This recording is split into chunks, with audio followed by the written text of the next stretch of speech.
Bonjour les amis, alors je suis tout à fait ravie de vous retrouver en ce beau mercredi 18h sur ma chaîne Chris Sinclair Show. J'espère que vous allez bien et que tout est en osmose avec votre vie. Si ça va pas, vous mettez un bon coup de pied où je me pense et tout ira mieux. Alors j'ai décidé de faire une vidéo sur le bout de gras, c'est-à-dire de discuter un petit peu de tout par rapport à votre confiance en vous. Vous êtes nombreux à me dire oh ben j'ai pas confiance en moi, j'ai du mal à me réaliser, que lolololol.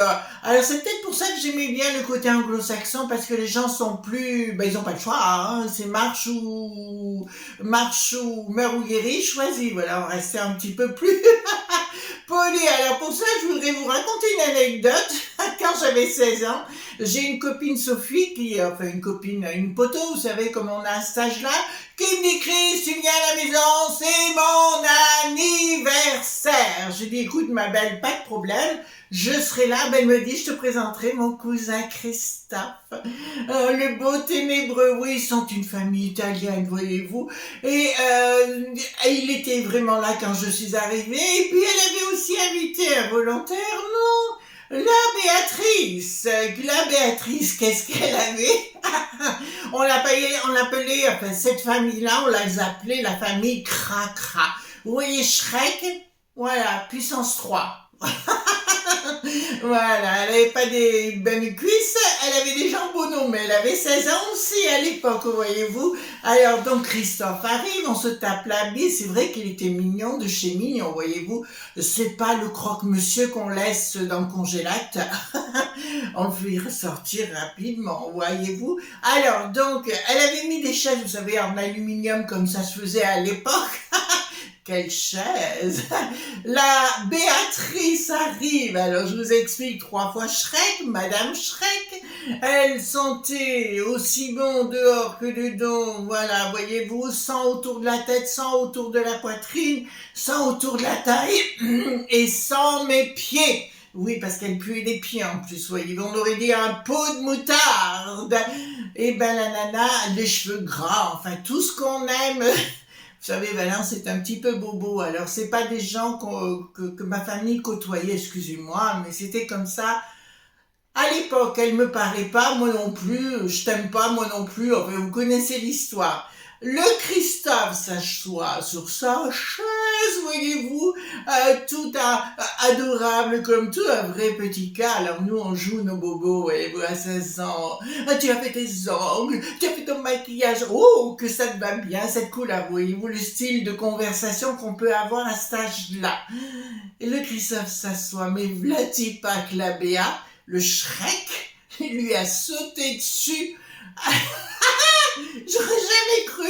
Elle a fait de la magie naturelle. Voyez-vous, elle lui a complètement sauté dessus, mais à califourchon devant comme ça.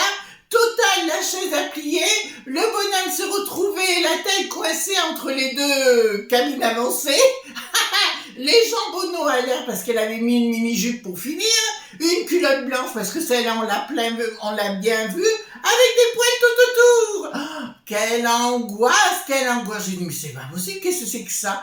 Alors même mon amie Sophie, elle me dit oh, ben, elle me fout la honte hein, s'il y a quoi que ce soit qui se passe. Mais figurez-vous qu'il s'est laissé faire le nigo. Voyez-vous, il s'est laissé faire. Donc, comme quoi, cette fille a fait de la magie naturelle malgré son état désastreux, parce que pour être sale, elle a été sale, hein, ouh là là. Puis sa santé, hein, ça... Voyez-vous, il fallait mettre vraiment une pince à linge.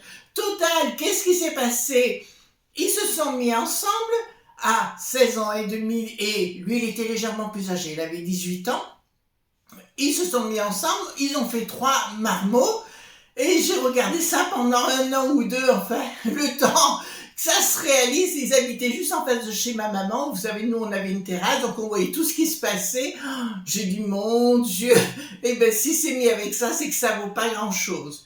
Des années plus tard, parce qu'il faut que je vous raconte la suite quand même. Donc, entre-temps, j'étais partie dans mon voyage en Angleterre et en Écosse. C'est là où j'ai connu Glasgow. Vous connaissez pas Glasgow? Ah! allez voir Glasgow. J'y suis allée Sainte Vierge, je suis revenue, j'avais perdu la Sainte et j'avais perdu la Vierge. Ça, il n'y avait pas de souci. J'ai un ami qui s'appelait Vic Donacek, donc il m'emmène sur place, il travaillait pour les douanes volantes, enfin je sais pas quoi, là voilà.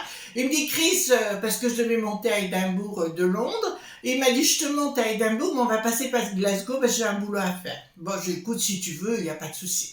Donc, on arrive à Glasgow, d'accord, et il me dit, c'était Friday night, le vendredi soir, et il m'a dit, tous les vendredis soirs, les femmes sortent.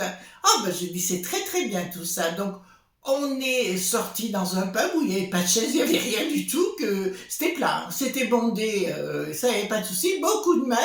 Et puis je les voyais partir avec leurs copains derrière, dans une pièce reculée. Elles faisaient leurs affaires, bon, ils étaient raides comme des passes-lacets, hein, je vous fais grave des détails. Alors moi, je suis arrivée avec des petits talons, un petit tailleur, voyez-vous, bien Sainte Vierge. C'est le moins qu'on puisse dire. Et elles sortaient de là, parce que c'était des armoires à glace, les nanas. Elles leur mettaient un coup de boule dès qu'elles avaient fini leurs petites affaires, et elles ont appelé ça, enfin, c'est là où j'ai compris ce que voulait dire le terme Glasgow Kiss, le baiser de Glasgow. En fait, elles leur mettaient un coup de boule après. Ouh. Donc, si vous voulez, ça m'a fait relativiser avec le côté bobo français, franchouillard et compagnie. Et j'ai compris à travers ça, si vous voulez, que ce genre de femmes-là faisaient de la magie naturelle. Elles se posaient pas de questions, elles demandaient rien à personne, elles faisaient ce qu'elles avaient envie de faire et basta. Donc, quand je suis revenue en France, voyez-vous, quand je suis revenue en France, évidemment, je suis allée chez ma maman sur la terrasse. Et qu'est-ce que j'ai vu la peau, la chose en peau, toujours avec le même mec, hein, qui n'avait pas le droit d'ailleurs de me dire bonjour ou bonsoir ou ce que vous voulez, il n'avait même pas le droit de m'adresser la parole. Formidable, avec leur marmot qui était devenu grand, bien sûr. Et voilà, donc je suis restée sur le balcon, je les regardais avec beaucoup de délectation. Voyez-vous, ces pauvres nus, vous avez jamais rien connu de la vie. Et pour finir, 2-3 jours plus tard, j'étais sur la terrasse avec une cigarette, très Greta Garbo, voyez-vous, parce que j'adorais ça, regarder. Le mec, il n'y avait plus de voiture. Qu'est-ce qui s'est passé? Eh ben, il était parti avec une autre. La vieille peau, la vieille Shrek, elle était obligée de sortir pour le coup sa poubelle. D'accord? Mais n'empêche que la nana, pendant ces 20 ans qu'ils ont vécu ensemble, qu'est-ce qui s'est passé? Elle a fait de la magie naturelle. Ce qui veut dire, les enfants, au lieu de vous sentir mal dans vos baskets, je dirais, recentrez-vous. Regardez autour de vous. Voyez-vous, la vie est belle. À chaque pot, il y a son couvercle. C'est ce que l'on dit, c'est ce qui est vrai. Amusez-vous parce que la vie est absolument fantastique et arrêtez de vous prendre la tête. Tout ce que vous désirez dans la vie, vous pouvez l'avoir. Il suffit, voyez-vous, comme cette chose, de mettre un bon coup de pied dans la famille Cracra, la famille Poubelle. Même le chien, c'était Miss Monde en comparaison. Ah oui, le chien était Miss Monde en comparaison.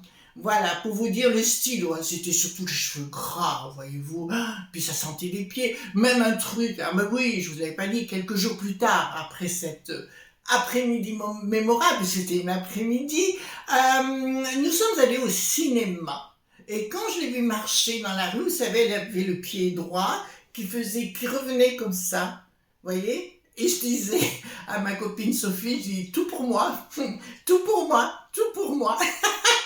Et elle était tellement d'un niveau intellectuel très évolué. Ils étaient devant la Christophe et la Béatrice. Ils étaient devant et puis elle n'arrêtait pas de lui dire, tu sens pas, tu sens pas. Mais ça durait bien 5 minutes, tu sens pas. Alors nous on était derrière, on s'est dit, mais qu'est-ce qui se passe?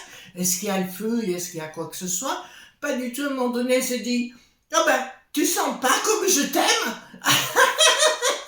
Ah ben, j'ai dit, ben, c'est bien, on est bien barré. Du coup, on s'est tiré, on est allé boire un coup ailleurs et on l'a laissé troufigner dans la salle de cinéma. Excusez-moi, je me lâche. C'est pour vous dire, arrêtez d'angoisser, arrêtez d'avoir peur. La vie, elle est merveilleuse si vous le désirez. Voilà les amis, c'était le message du jour. Et surtout, ne soyez pas sages. Nous reviendrons vendredi pour un autre bout de gras, j'en suis sûre. Je ne sais pas lequel, mais j'ai tellement de choses à vous raconter qu'il n'y a pas de souci sur le sujet. Voilà. Il y a longtemps que j'avais pas pris le mot de sujet, voyez-vous. Allez, au suffragette, comme dirait ma petite popine, Marie Poppins. Oh, faut que je me calme.